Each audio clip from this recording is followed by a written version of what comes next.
Custo de vida, emprego e desemprego, cesta básica, tarifas públicas, salário mínimo. Agora, na Brasil Atual, a análise do DIEESE. E nós vamos fazer contato agora com o diretor técnico do DIEESE, Fausto Augusto Júnior. Bom dia, Fausto.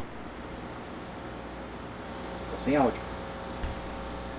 Olá, Fausto. Eu acho que a gente está com um probleminha do áudio. Não sei se o microfone está fechado aí. Bom dia. Peraí. Aí, voltamos? Agora sim. Então tá bom. Bom dia, Glauco. Bom dia, Fausto. Bom dia a todos. Fausto, nós tivemos a divulgação dos dados do CAGED apontando que o Brasil abriu 260.353 vagas de emprego com carteira assinada em janeiro. Esses aí são os dados divulgados pelo Ministério da Economia referentes ao Cadastro Geral de Empregados e Desempregados.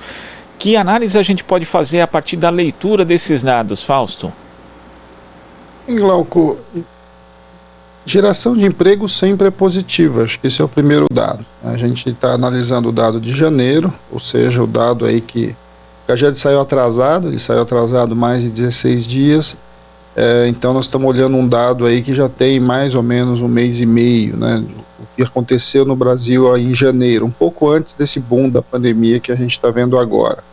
É um dado importante, é um dado difícil de comparar, porque houve mudanças na metodologia do CAGED, então é difícil comparar com os anos anteriores, mas de alguma forma ele indicou que em janeiro você teve contratação em vários setores, o conjunto dos setores contrataram, isso é um dado bastante importante, e de alguma forma a gente começou a reconstituir um pouco a geração de emprego do que a gente veio perdendo ali, principalmente em 2020. Então, quando a gente olha para os dados cruz ali do CAGED, ele pode nos ajudar a compreender um pouco isso. Ao mesmo tempo, a gente começa também a assistir no Brasil um fenômeno que a gente viu em outros países quando se introduziu o trabalho intermitente, porque você não teve ainda uma grande quantidade de geração de postos de trabalho intermitente, mas você começou a ter um número de intermitentes que é significativo, e eles também começam a contabilizar aí a geração de empregos. E aí, nesse caso, quando a gente está falando do intermitente, a primeira pergunta que sobra para a gente é, afinal de contas, quanto tempo ele trabalhou, quanto que ele conseguiu gerar de renda a partir desse trabalho intermitente, e assim sucessivamente. Você pode muitas vezes contratar um determinado trabalhador de um lado e ele não ter remuneração nenhuma, né, apesar de ter sido contabilizado como contratação. Então essa é uma outra questão. A outra questão que também é importante é que a gente veio daquele programa, né, que foi aprovado pela antiga MP 936 e o que depois se transformou na Lei 14.020, que foi o que, de certo modo, reduziu jornada, reduziu salários, né, e manteve ali o emprego, ali pelo menos uma parte do emprego formal ao longo do ano. E, de certo modo, um conjunto importante desses trabalhadores que acessaram esse benefício, eles entraram 2021 com estabilidade, o que é um dado importante, né? Ou seja, teve o benefício garantiu estabilidade no emprego, e isso pode explicar também uma redução ali no número de demitidos em janeiro. A gente teve uma demissão grande em dezembro a gente sabe que tem ajustes, mas ao mesmo tempo você tem aí um processo de reorganização e manutenção do emprego de janeiro. Então a gente está assistindo agora, acho que é importante a gente olhar esse número com bastante atenção. Ele indica um processo de recontratação no começo de 2021, mas 2021 foi esse ano bastante complicado, né? Porque se a gente lembrar o final do ano, as festas, havia uma sensação de relativa normalidade, e o preço dessa normalidade a gente está pagando agora, que a gente viu que de fato não teve normalidade. Então a gente vai ter que saber de fato até que ponto esses números vão se confirmar, tanto em fevereiro, mas principalmente em março agora, que é quando teoricamente a economia estaria entrando no seu ritmo de normalidade mesmo, até porque normalmente janeiro ainda tem férias, tem toda uma série de alterações aí da sociedade em geral. Em março, em compensação, em março nós estamos vendo os dilemas aí do crescimento da Covid, que certamente deve influenciar os números do mercado de trabalho. Agora, Fausto, você mencionou a questão da mudança de metodologia e alguns veículos de comunicação ali, inclusive, destacaram que esse seria o melhor resultado de janeiro de toda a série histórica. Mas, como você falou, é difícil fazer esse tipo de comparação se você tem uma modificação da metodologia. Além disso, bom lembrar também que o CAGED é feito a partir de registros administrativos de empresas. Algumas empresas simplesmente fecharam durante a pandemia e não mandaram informação nenhuma. Então, os dados também relativos a demissões ficam um pouco prejudicados, né? É preciso ter esse cuidado também na análise dos números, Fausto? Não, é sempre importante no caso do CAGED agora, depois da criação aí, né, do chamado novo CAGED, e que ele compila dados, né, do E-Social, compila dados vindo de prefeituras. A gente tem diferentes fontes, hoje a gente tem diferentes fontes que compõem o chamado CAGED. Então, é importante que a gente olhe ele com bastante cuidado, em especial quando a gente faz as comparações para os meses anteriores. A gente tem também sempre tem que estar olhando duas pesquisas em paralelo. A pesquisa do CAGED, ela indica ali o mercado formal, e a gente precisa olhar a pesquisa aí de emprego e desemprego, né, a PNAD contínua, que vai olhar para ajudar a gente a compreender também muito o mercado em geral e o mercado informal. Então, acho que esses são dados que a gente tem que estar o tempo todo olhando quando analisa o mercado de trabalho.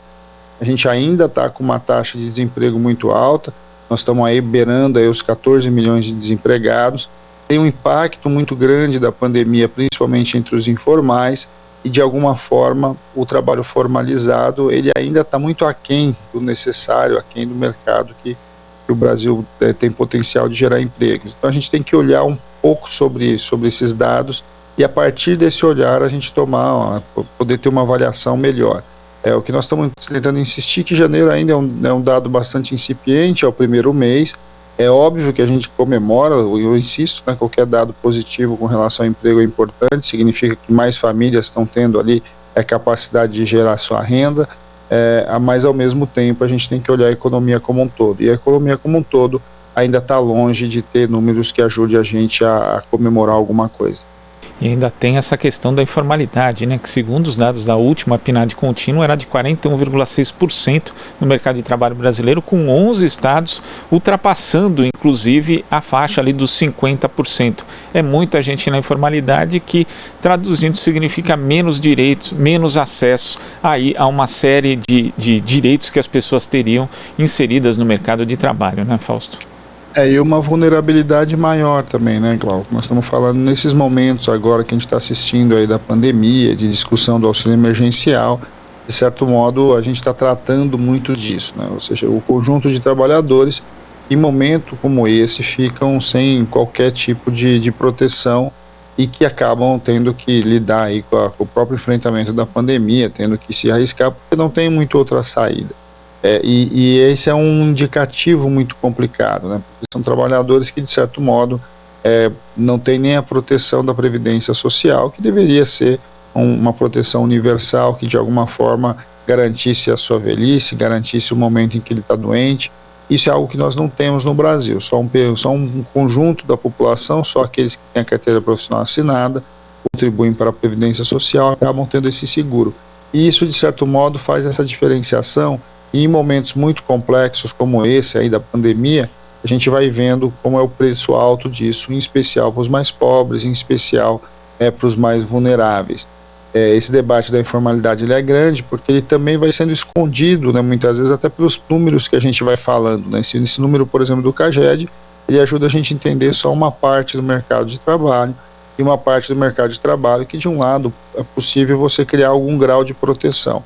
E o mundo da informalidade é sempre mais complexo, mais difícil da gente, inclusive, mensurar os seus dilemas ali, de como eles estão sobrevivendo hoje. Até porque ele geralmente foge às estatísticas, né? Nem sempre aparece nos dados oficiais, né, Fausto? Sim. Está na chamada, muitas vezes está no desemprego oculto, você está em outras formas, você está propriamente fora do mercado de trabalho. Tudo isso coloca uma série de desafios. Agora, para nós, o importante hoje é superar a pandemia, né, e tentar construir essa normalidade, e para isso a vacinação é essencial, né, Glauco? Acho que o grande movimento que a gente tem hoje, do ponto de vista de uma ação efetiva com relação à economia, a possibilidade de gerar emprego e etc., é a gente conseguir ter vacina para todos. Sem dúvida. Fausto, muito obrigado pela sua participação aqui no Jornal Brasil Atual e até a próxima. Até a próxima, bom dia a todos novamente. Bom dia. Conversamos aqui com o diretor técnico do Diese, Fausto Augusto Júnior. Você está ouvindo Jornal Brasil Atual. As notícias que os outros não dão.